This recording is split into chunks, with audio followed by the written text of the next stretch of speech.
Oh man, I'm so sick of this fucking conversation. But I get it, you gotta have it. But why is there no results? Does colorism exist? Yes. Damn.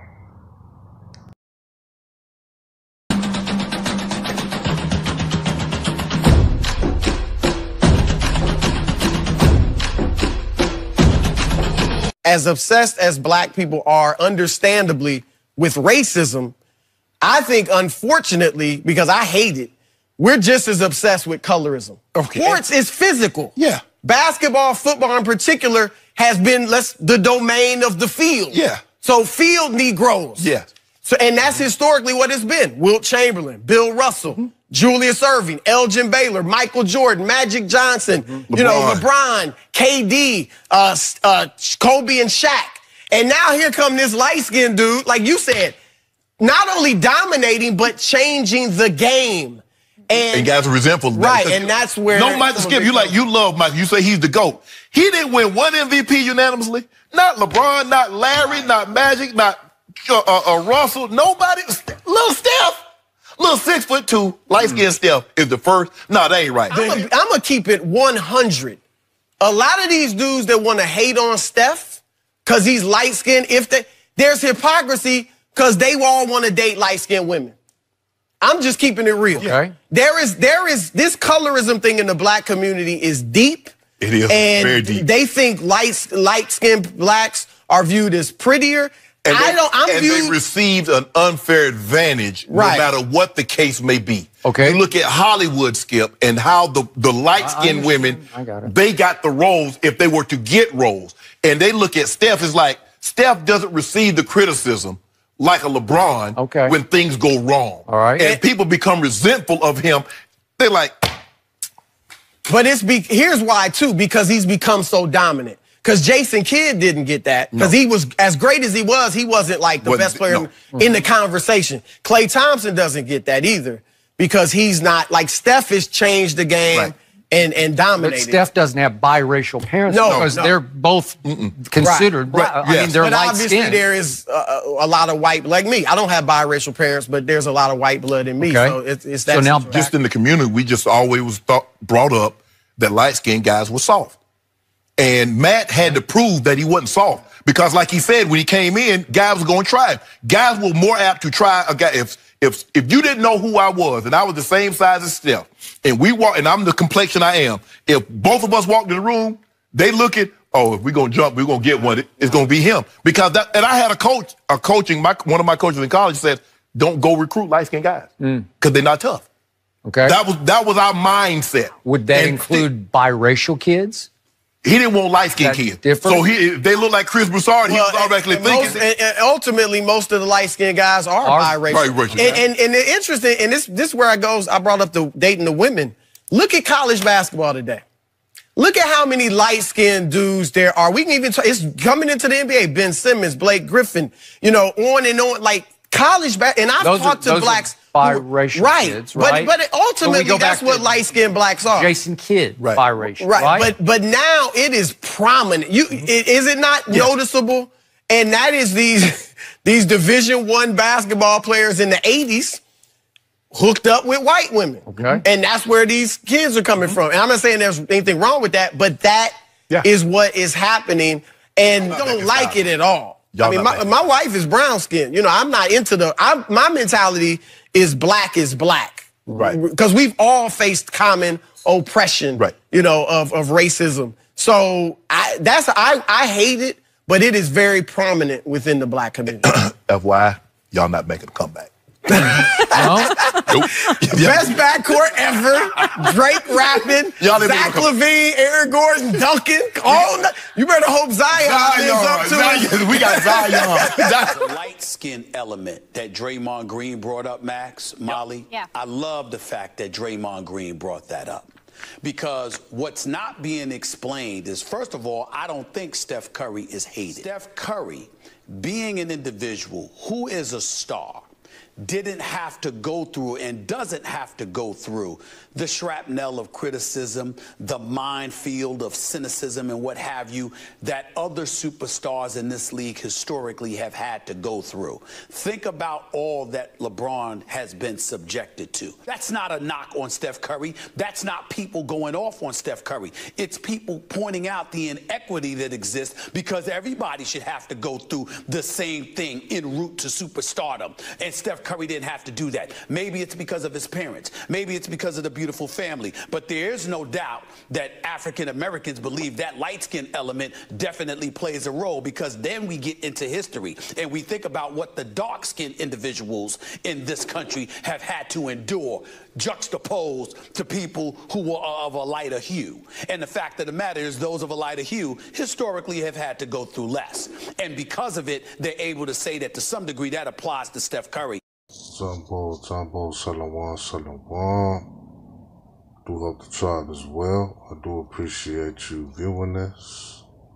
Before I start, always praises to the Most High. I want to jump right into this.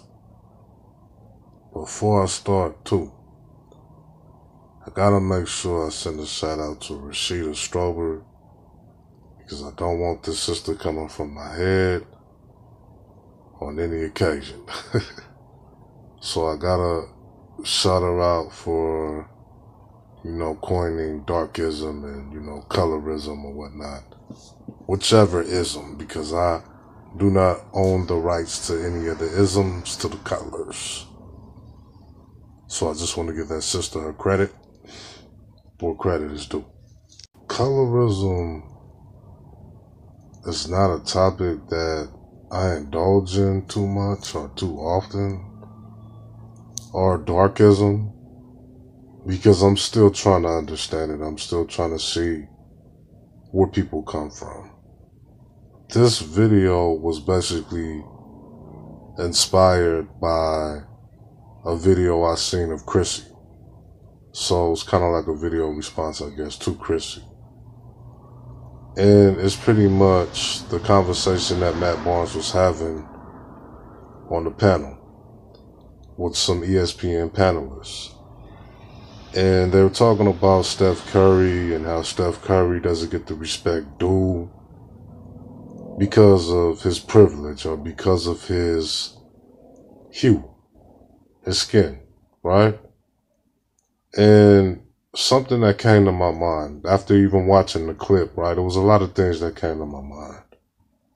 Does colorism exist within the melanated community with brothers, right? And I have to think for a little bit, and I'm like, I don't really have too many problems with biracial men, nor do I feel any jealousy towards them, seeing as I know what I am, and a lot of, mixed breed people tend to struggle with identity. They don't know what they are. I knew what I was, so I never felt like a biracial person was a threat to me. A lot of this shit that Chrissie is saying is just to get the genders to fight, and they got to prove a point on that side. But where I'm coming from with is, how do you identify a black person? How do you know who's black? Who do you want to be black, right? I did a video on Cardi B, and I believe it was called You Might Regret This. And I did it a few years back, and you should check it out. Matter of fact, scroll down. I know you might not do it, but scroll down, check out You Might Regret This. And I kind of discussed these problems on identifying black people, not being so quick to claim everybody. And I was never one of those ones that claimed Cardi B. I still don't. But I do see what's going on YouTube. I do get it. There's an agenda between certain genders, certain people in the genders, I should say, between men and women. There are a lot of brothers that are saying certain things that sisters do. There are sisters saying certain things that brothers do. And the thing that I notice is none of them have the answers for the shit, but to keep throwing the other one under the bus. You keep throwing your women under the bus, you keep throwing your men under the bus. And my thing is, yes, colorism exists. What are we going to do to combat it? Instead of pointing a finger at, you started it, it's like the whole gender war shit, which I see only exists on social media. Because in real life, nobody is going around calling men apes, and nobody is going around calling women black bitches all damn day. So it seems like it's only pertained to social media, because I can't figure out why people on YouTube can't have a civilized conversation about who's black or not. Does that look like a black guy to you? Yes or no?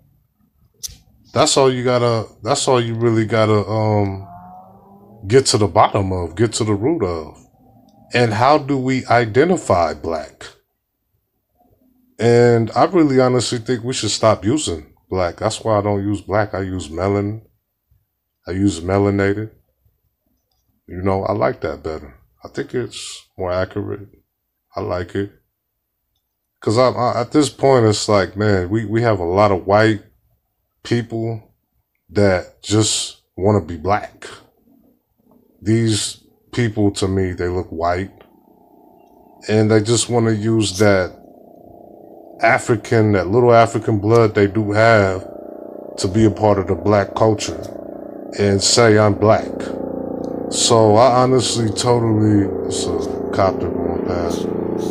I honestly believe that we have to reconstruct black and what does it mean to a lot of people on here. Me personally, I've dated every shade of sister, yellow, brown, black, and I never uplifted one color over the other. And I said this in pretty much every past video. You should go check them out. And then the conversation of, does black men have it worse?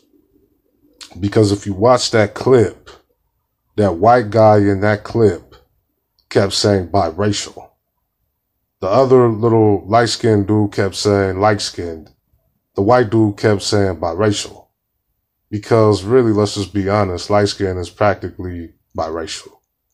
You have a heavy dose of white blood in you. You could say, oh man, my parents are black, it's fine, but you look like a white boy.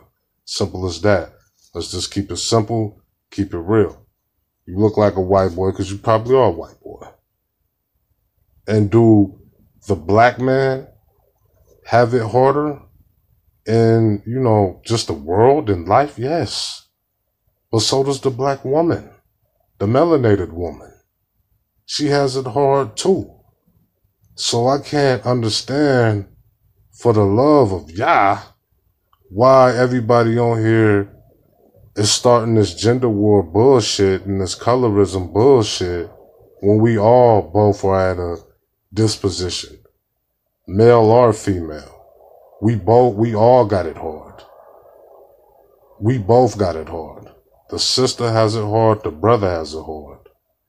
Let's see how we can make it less hard. Let's see how we can ease a lot of our pain and hurt. Because I know a lot of sisters feel like, oh, we don't appreciate the sister, but that's not necessarily true. There are a lot of brothers that appreciate sisters, black women. I don't mean light, I don't mean biracial, none of that shit. I mean black women. There are a lot of brothers that appreciate black women. It's just that you don't really pay attention to them. But also, when it comes to identity too with me, I do recognize that there are a lot of biracial people. But I can't tell them, nor do I have the heart. I knew Bob Marley was a biracial man, but he identified himself as a brother man. So I can't tell nobody on YouTube and social media and any type of life that you live that you're a biracial person. If you believe you're black, J. Cole says he's black, he's black. I can't tell you anything else. Bob Marley is a black man, that's fine. Even though he's biracial. I knew he was biracial, but he's a black man. He lives his life as a black man. He identifies that. I don't have no power, nor does anybody on here have the power to tell anybody what they are in this life, in this world. So, to sum it up, let's reconstruct the word black. What does it mean? What does it do? How do you define it? How do you view it? And let's progress. Let's have a civilized conversation. We're all in the same war. Let's make peace. All right? Shalom. You be safe out there. One love.